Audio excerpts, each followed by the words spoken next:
desfalques que a gente teve, ele acabou jogando nessa posição de volante e não estava já tão acostumado, fazia tempo que ele não jogava aí, desde o Carioca, se eu não me engano, mas é um jogador que eu sei que posso contar com ele em qualquer posição. E com o Nico, como eles treinam juntos, né? Ele, o Everton, Ala, Eric, então eles têm as dinâmicas e eles se sentem bem e performam. Eu estou muito feliz porque hoje o jogo do Gerson, o sacrifício do Gerson foi recompensado e merece ser elogiado. Felipe aqui, boa noite. Natália Brasil, Rádio Roquete Pinto. Ainda falando sobre mudanças, né? O Pedro iniciou o jogo no banco e eu queria ouvir de você, que é o comandante da equipe, o motivo dele ter começado no banco, porque no campo das especulações a gente fala sobre esquema tático, controle de minutagem, que ele pode ter algum problema físico em virtude da grave lesão que ele teve. Então, eu queria saber de você por que dessa escolha de não começar com o Pedro. Bom, o Pedro fez um grande jogo contra o Corinthians, mas, como eu falei para vocês também, para mim existe uma coisa que é a alta médica, que o Pedro está liberado para jogar e ele fez um grande jogo, mas não existe mágica. A alta competitiva, jogar a cada 3 dias, tá no nível dos companheiros, isso é outra história. E o Pedro não está no nível dos companheiros fisicamente, ele não está. Eu sou o que mais quero colocar o Pedro. Eu sou o que mais estou desejando o Pedro chegar na sua forma física ideal para jogar com um modelo de jogo que pede, que todos sabem o que eu peço, né? Para jogar dessa forma, a gente precisa de todo mundo 100%. E o Pedro não está 100% fisicamente. Não está, a gente nota.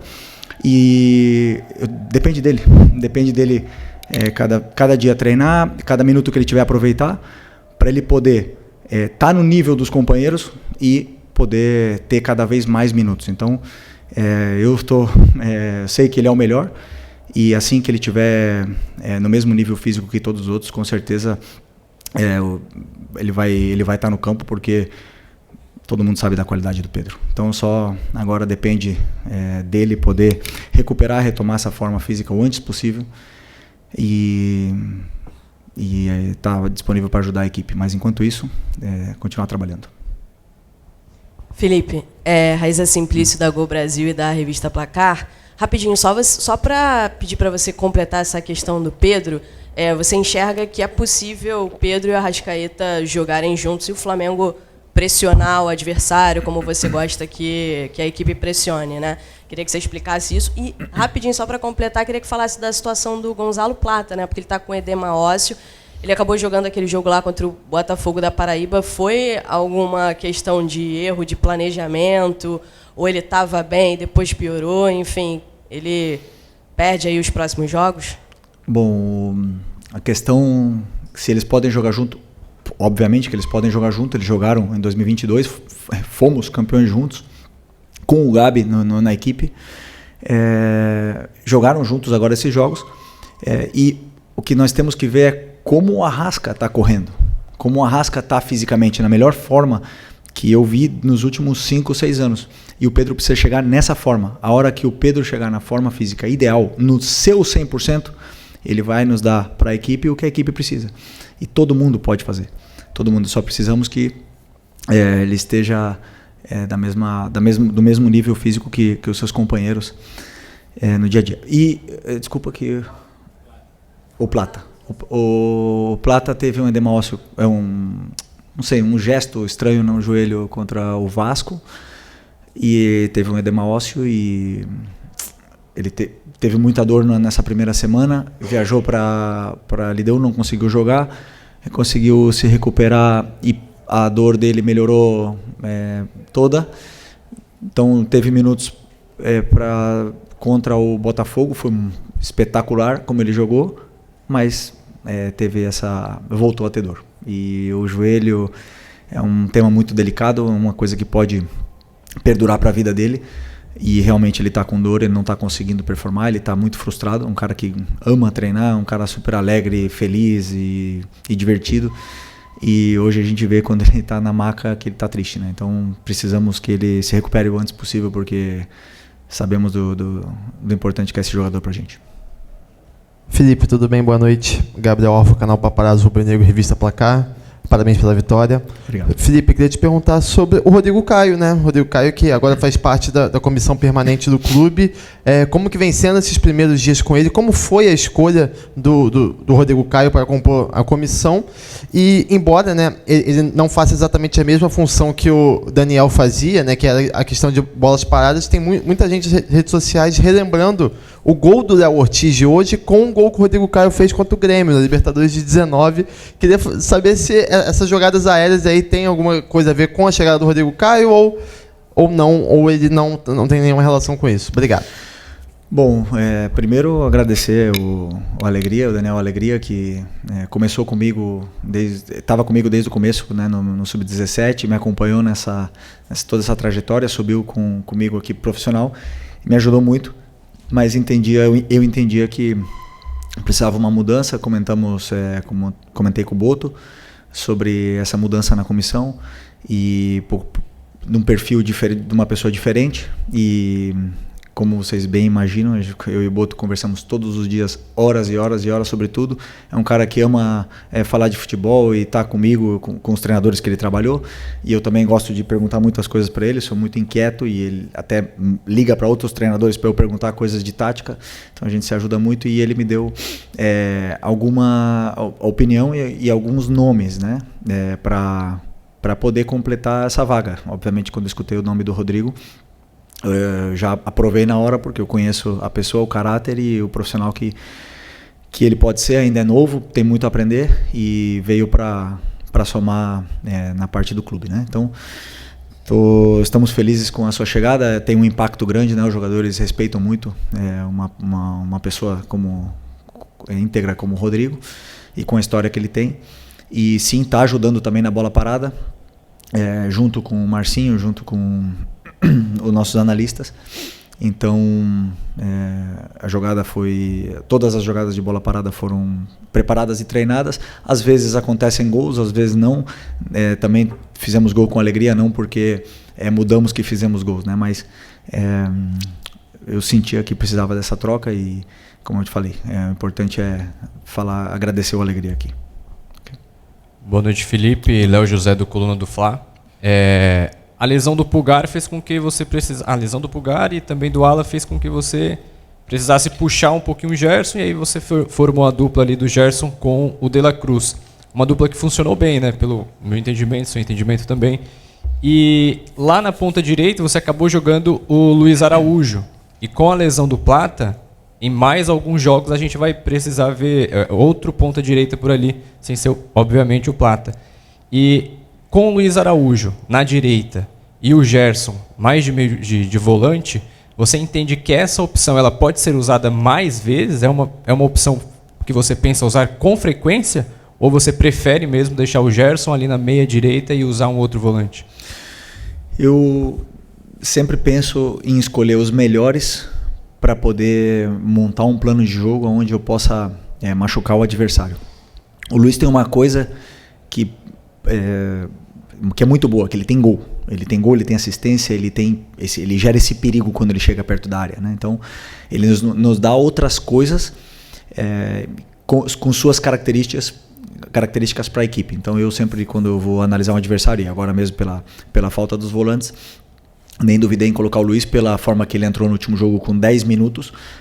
Falei para ele, orgulhoso que eu me sentia dele depois de ter ficado vários jogos no banco. E entrou, 10 minutos não, no minuto 10 contra o Bahia.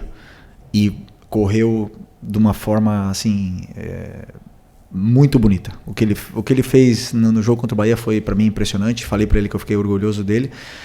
E o futebol ele devolve. Um cara que treina todo dia do jeito que ele treina, um cara que quer, que se incomoda quando erra e quer melhorar e quer evoluir, o futebol devolve. E hoje devolveu com um gol, mais uma grande atuação. Então o Luiz sempre vai ser uma peça onde eu sei que eu posso começar com ele, sei que eu posso colocar no segundo tempo, e o campo fala, né? Tem jogadores que, como eu falei, batem na porta e vão jogar mais. Depois os momentos de cada um vão dizendo se merecem estar no campo ou não. Felipe, aqui, boa noite. Bruno Vilafranca, da Rede Multiflá. Felipe, a meu ver, o Michael não tem deixado de lutar, hora nenhuma, jogo nenhum, toda a participação dele, não vejo faltar luta ao Michael. Agora, algumas tomadas de decisão eu acho que têm sido equivocadas e a torcida já cobra bastante. O Michael, eu vi que no momento em que ele deixou o campo hoje, você deu um abraço longo no Michael, não sei se falou alguma coisa, eu estava longe, não consegui ver.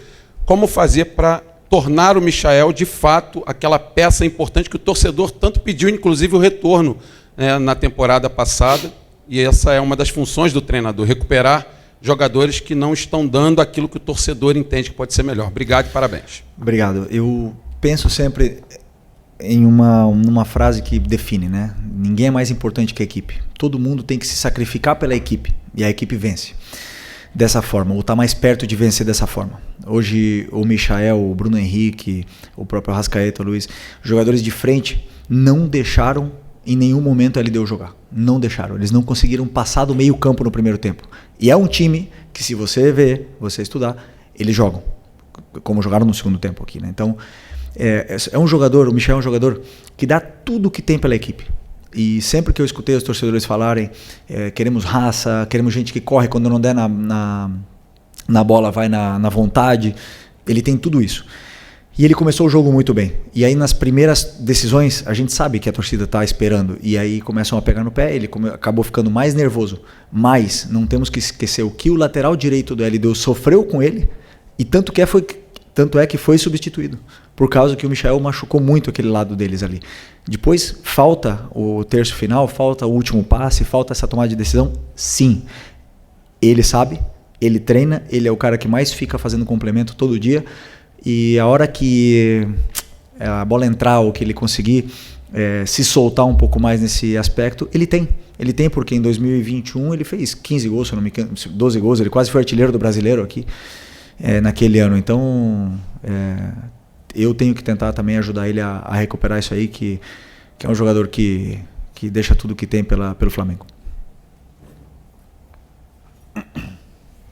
Oi, Felipe aqui, David Sharp do Antenados na Jogada. Parabéns pela vitória. Eu queria saber o que você pensa em relação à marcação alta e criação de jogada. Porque não necessariamente o time precisa marcar alto e roubar a bola no campo do adversário para criar jogadas, para ter a posse de bola, né? Salvo engano, até o Guardiola falou que roubando a bola no campo do adversário você está muito mais próximo do gol e a chance de fazer gol é muito maior. Mas, ainda assim, se o time marcar médio para baixo, consegue retomar e até ter a posse de bola, não perder e criar mais jogadas, né? Então, queria saber em relação a isso, sobre jogadores que talvez não marquem tão bem assim pressão, como talvez o próprio Arrascaeta, o Pedro nesse momento, Gerson, não sei se você concorda, se eles podem jogar juntos até dessa forma um pouco mais compacta, até para quando furar essa linha de marcação logo do campo de ataque, não gerar espaço atrás, né, no campo de defesa. Para mim, a única diferença, por exemplo, de um Bruno Henrique, Pedro, Arrasca e Plata, que são jogadores, é a intensidade na pressão. Mas a pressão todo mundo pode fazer. O que acontece? A gente só olha a pressão alta. Só que para mim o jogo é feito de fases, né? Então na fase defensiva para mim são 4 fases, que é o tiro de meta, a pressão alta, o bloco médio e o bloco baixo. E todos eles têm que fazer as 4 fases. Ou seja, tem que pressionar o tiro de meta, temos que pressionar alto quando a bola está no pé do goleiro, e quando eles rompem a nossa pressão, nós temos que saber fazer um bloco médio, temos que voltar todos, e quando tiver bloco baixo também tem que voltar todos, tem uma função defensiva a fazer em todas essas fases, na fase defensiva e também na fase ofensiva, claro que são outros aspectos. Todos eles podem fazer. A intensidade da pressão, a força que você vai pressionar é outra. Isso sim, isso é uma característica que a gente não pode mudar, mas todos eles podem fazer as 4. E, aliás, fazem, quando estão bem. Felipe, boa noite. Mauro Santana, do canal Mauro Santana. Não tem tempo no calendário do futebol brasileiro nem para chorar derrota, nem para comemorar vitória, né? Exatamente são 67 horas que você vai ter para recuperar a sua equipe já para o clássico com o Botafogo no próximo domingo pelo Brasileirão. Tendo em vista a intensidade, principalmente no primeiro tempo que você cobrou da equipe, como é que você está vendo essa preparação e principalmente a recuperação dos atletas para esse compromisso e um adversário que também está motivado, que também obteve uma vitória na Libertadores?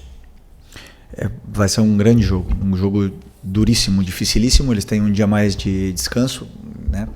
Mas que não serve como desculpa. Agora nós temos que ligar a maquinária o mais rápido possível da recuperação, que esses jogadores possam se recuperar e possam chegar bem nesse jogo de domingo, né? Claro que os jogadores mais jovens se recuperam mais rápido, os jogadores com mais idade, com mais de 30 já vão ter uma certa dificuldade, mas tenho certeza que nós vamos chegar bem no jogo.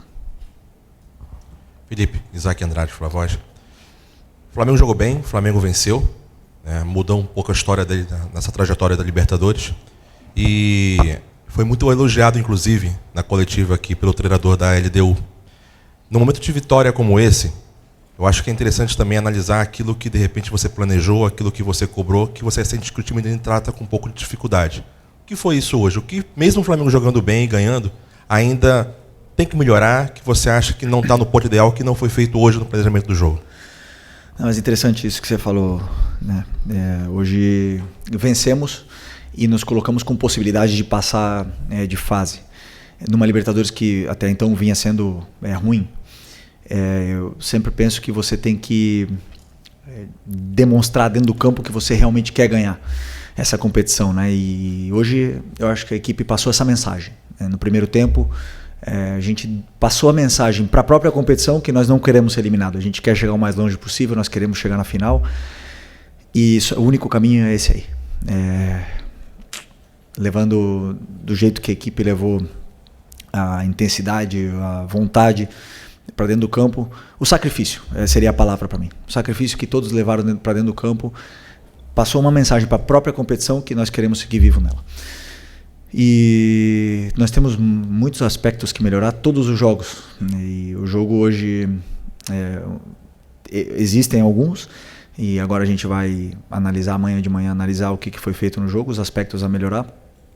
E também depois preparar o jogo do Botafogo, que é outro jogo completamente diferente. Então, todo jogo nos dá um guia para seguir. Okay. Oi, Felipe, Sérgio Lobo, parabéns pela vitória. Você é um cara que foi forjado, né? Teve sua extensa carreira jogando no futebol europeu, né? Veio para o Flamengo, encerrou aqui, e você tem toda uma cultura europeia de jogo. Queria saber, te ouvir, a opinião que você tem sobre a escolha do Carlo Ancelotti como técnico da seleção brasileira, por favor. Primeiro, dar as boas-vindas para ele. Já jogamos contra, né? Quando eu era jogador, bastante vezes contra ele. Nos ganhou até uma final da Champions, então é um cara que vem com o respaldo todo para tomar as decisões que ele tenha que tomar e que queira tomar. Não podemos nos enganar. O melhor futebol está lá. Os melhores jogadores estão lá, as melhores competições estão lá, os melhores treinadores estão lá. Essa é a verdade. E nós temos muito que aprender do futebol europeu. E então, muito bem que ele venha para cá e viva o futebol brasileiro, que não é fácil para ninguém, né? Então, que ele possa nos ensinar, que nós possa dar a sua experiência, que ele possa vencer e que ele possa trilhar um caminho de vitórias aí na nossa seleção que está num momento muito conturbado, né, politicamente. Então, precisamos de uma estabilidade, precisamos de alguém que tenha esse carisma e que seja bem-vindo, seja bem recebido por todos nós que, sem dúvida, precisamos muito de ajuda para continuar evoluindo e melhorando como um futebol em todo, em geral. Obrigado.